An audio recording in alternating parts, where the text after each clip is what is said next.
और छत्तीसगढ़ सरकार ने युवाओं के हित में एक बड़ा फैसला लिया है। प्रदेश में 12,489 शिक्षकों की सीधी भर्ती होगी। बड़ी जानकारी, इसके लिए स्कूल शिक्षा विभाग ने विज्ञापन भी जारी कर दिया है।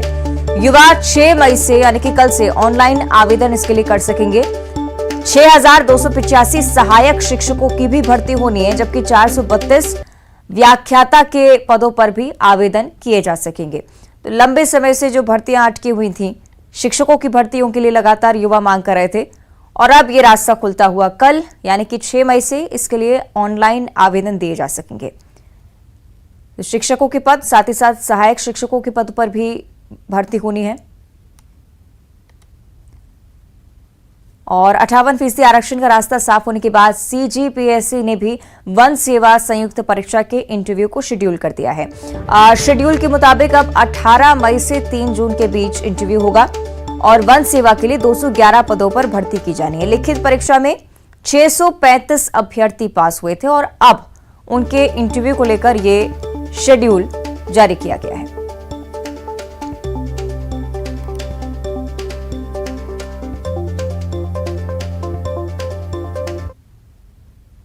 और छत्तीसगढ़ से एक और अच्छी खबर, जल संसाधन विभाग के लिए भी नियुक्तियां होनी है।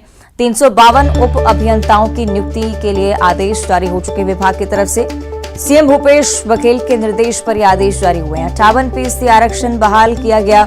सुप्रीम कोर्ट ने हाईकोर्ट के फैसले पर रोक लगाई और सीएम भूपेश बघेल की तरफ से तत्कालीन निर्णय कि सभी विभागों में भर्तियां शुरू हों। शिक्षकों की भर्ती, अभियंताओं की भर्ती, वन रक्षकों के लिए इंटरव्यू का भी शेड्यूल जारी हो चुका है।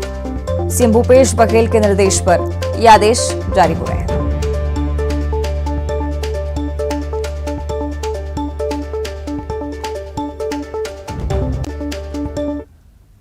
आगे बढ़ते हैं जगदलपुर से अगली बड़ी खबर, जहां दिल्ली में रेल मंत्री से बस्तर बीजेपी के नेता ने मुलाकात की है। मंत्री ने रावघाट जगदलपुर रेल लाइन के जल्द निर्माण की सहमति भी दी है। जुलाई 2023 तक डीपीआर बन जाने का भरोसा भी दिया गया है। ये तस्वीरें हम आपको दिखा रहे हैं। बस्तर बीजेपी के नेताओं ने रेल मंत्री से मुलाकात जब की, उस समय की तस्वीरें। 140 किलोमीटर लंबी रेल लाइन के लिए दोनों ओर से निर्माण होगा। इसकी मंजूरी रेल विभाग की तरफ से मिल चुकी है। माननीय श्री अश्वनी वैष्णव जी से मुलाकात हुई और वर्षों से जो लंबित थी उस मांग को उन्होंने सहर्ष स्वीकृति दी। उन्होंने हमारे बस्तर के जगदलपुर से रावघाट की जो कहते हैं रेलवे लाइन है, उस रेलवे लाइन के लिए जो डीपीआर बनाने की बात थी, उस डीपीआर बनाने को उन्होंने जुलाई तक पूरा करने का आश्वासन दिया है और जल्द से जल्द दोनों ओर से इस कार्य को प्रारंभ किया जाएगा। ये इस बात का आश्वासन उन्होंने दिया है। उसके अलावा उन्होंने ये भी कहा कि हमारे धमतरी से लेकर के कांकेर कोंडा गांव को जोड़ने वाली जो रेलवे लाइन का, जो पुरानी रेलवे लाइन है, उसका भी सर्वे का काम शीघ्र। सही कि श्रीनिवास हमारे साथ लगातार जुड़े हुए हैं। श्रीनिवास, रेल लाइन को मंजूरी मिली है। बीजेपी नेताओं की मुलाकात रेल मंत्री से कितनी महत्वपूर्ण रही यात्रियों के लिए? यहाँ पर वासियों के लिए रेल लाइन की मांग को लेकर काफी लंबे वर्षों से मांग की जा रही थी। जगदलपुर से रावघाट से राजधानी रायपुर तक जोड़ने के लिए मांग लंबी थी और बस्तर वासी लगातार इसके लिए आंदोलन भी कर रहे थे। अंतागढ़ से जगदलपुर तक पैदल यात्रा भी निकाले थे और 9 मई को महाबंद भी बुलाया। इसे देखते हुए भाजपा के जो नेता हैं उनको दिल्ली तलब किया था और कल देर शाम ही भाजपा के तमाम नेताओं से केंद्रीय रेल मंत्री से मुलाकात हुई।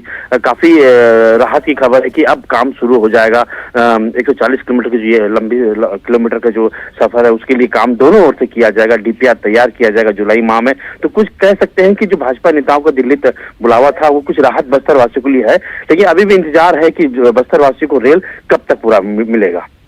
ठीक है, बहुत शुक्रिया आपका श्रीनिवास इस जानकारी के लिए।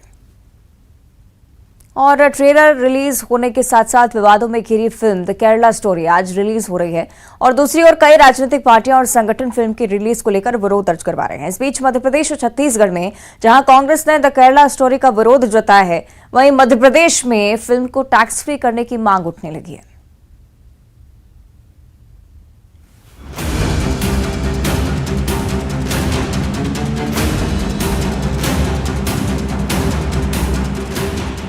तमाम विवादों और विरोध के बीच शुक्रवार को द केरला स्टोरी सिनेमाघरों में रिलीज हो रही है। कई राजनीतिक दल और संगठन इस फिल्म के विरोध में हैं और बैन की मांग कर रहे हैं। इसे लेकर सुप्रीम कोर्ट का दरवाजा भी खटखटाया गया, लेकिन सुप्रीम कोर्ट ने सुनवाई से साफ इनकार कर दिया। सर्वोच्च अदालत ने फिल्म के खिलाफ याचिकाकर्ताओं को हाईकोर्ट जाने के लिए कहा है। मौजूदा स्थिति यह है कि फिल्म पर प्रतिबंध नहीं लगा है और जिन्होंने ट्रेलर देखा अब वो पूरी फिल्म देखेंगे। इस बीच कांग्रेस लगातार सवाल उठा रही है और प्रतिबंध की मांग कर रही है। यदि संविधान सम्मत सरकार है तो उसे ऐसी मूवी पर प्रतिबंध लगाना चाहिए। मूवी को लेकर पहले कहा गया कि यह 32,000 युवतियों के साथ जो लव जिहाद की घटनाएं हुई हैं उन्हें लेकर यह मूवी बनाई गई है। अब कहा जा रहा है कि सिर्फ 3 बच्चियों को लेकर यह मूवी बनाई गई है, जिसमें एक जेल में है। तो झूठ कितना परोसेंगे ये लोग।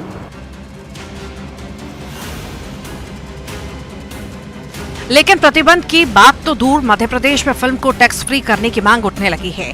केंद्रीय मंत्री नरेंद्र सिंह तोमर ने भी इस फिल्म को टैक्स फ्री करने का समर्थन किया है। असामाजिक गतिविधियां चल रही हैं, उनके प्रति लोग जागरूक हों तो निश्चित रूप से ऐसी फिल्म के बारे में टैक्स फ्री करने के बारे में सोचना चाहिए। हालांकि सूबे के गृह मंत्री नरोत्तम मिश्रा ने कहा कि अभी फिल्म को टैक्स फ्री करने का कोई प्रस्ताव आया नहीं है, लेकिन जब आएगा तो देखा जाएगा। केरल स्टोरी को लेकर मध्य प्रदेश में मांग उठ रही है कि उसे टैक्स फ्री करना चाहिए मूवी मार्केट में। अभी ऐसा कोई प्रस्ताव आया नहीं है। छत्तीसगढ़ में भी बीजेपी ने फिल्म के विरोध पर आपत्ति जताई है। पूर्व सीएम रमन सिंह का कहना है कि तुष्टीकरण की राजनीति नहीं करना चाहिए। और मुझे लगता है कि केरल की जो जमीन की सच्चाई है, यथार्थ है, और जिस प्रकार वहाँ बलपूर्वक धर्मांतरण का षड्यंत्र चल रहा है, उसको यदि एक्सपोज करने के लिए कोई हिम्मत से कोई फिल्म का निर्माता और डायरेक्टर आता है और जनता के सामने सच्चाई लाने का प्रयास करता है, तो उसके लिए हाय तौबा मचाने की ज़रूरत नहीं है। समाज में जो कुछ घट रहा है उसकी सच्चाई दिखाने का हूँ, इसलिए न्यायालय ने भी कोई रोकने का काम नहीं किया है। ज़बरदस्ती का हल्ला मचा के, और इसी को तुष्टीकरण की राजनीति कहते हैं।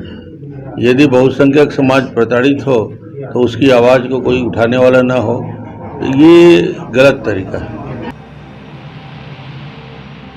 ट्रेलर पर इतना बवाल मच चुका है, लेकिन अब तो पूरी फिल्म रिलीज हो रही है। देखना होगा कि फिल्म को लेकर क्या रिएक्शन सामने आते हैं। Bureau report, news 18। और अब अगली बड़ी खबर मुरैना से है, जहां केंद्रीय मंत्री नरेंद्र सिंह तोमर आज पहुंचने वाले हैं। पार्टी कार्यकर्ताओं के साथ आज यहां पर बैठक करेंगे। पोरसा तहसील का भी दौरा करेंगे नरेंद्र सिंह तोमर। नगर पालिका भवन का मंत्री की तरफ से लोकार्पण भी होना है। मुरैना से बड़ी जानकारी, आज केंद्रीय मंत्री नरेंद्र सिंह तोमर मुरैना के दौरे पर आने वाले हैं। नगर पालिका भवन का लोकार्पण, पोरसा तहसील का दौरा करना है।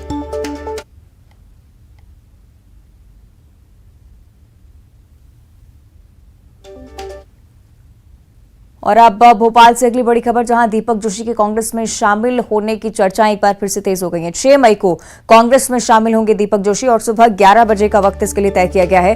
दीपक जोशी कांग्रेस की सदस्यता लेते हुए नजर आने वाले हैं। कमलनाथ दीपक जोशी को कांग्रेस की सदस्यता दिलाएंगे। बड़ी संख्या में कांग्रेस के कार्यकर्ता मौजूद रहेंगे और उनकी मौजूदगी के बीच ही कांग्रेस का दामन थामेंगे दीपक जोशी। न्यूज़ 18 ने प्रमुखता से खबर दिखाई थी और इसे लेकर अब ये पुष्टि सामने आई है।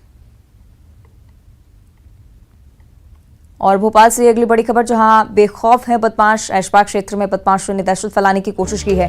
2 बाइक पर सवार बदमाशों ने हवाई फायर किए।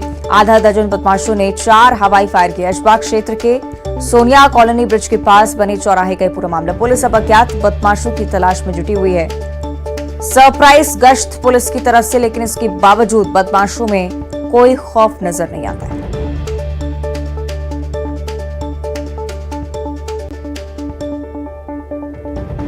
लगातार पुलिस के अधिकारी यह दावा कर रहे हैं कि गश्त की जा रही है, स्ट्रिक्टनेस बरती जा रही है, लेकिन इसका कोई असर जमीनी स्तर पर नजर नहीं आता हुआ, क्योंकि बदमाशों ने दहशत फैलाने की कोशिश की, हवाई फायर किए और अब अज्ञात बदमाशों की तलाश में पुलिस जुटी हुई है।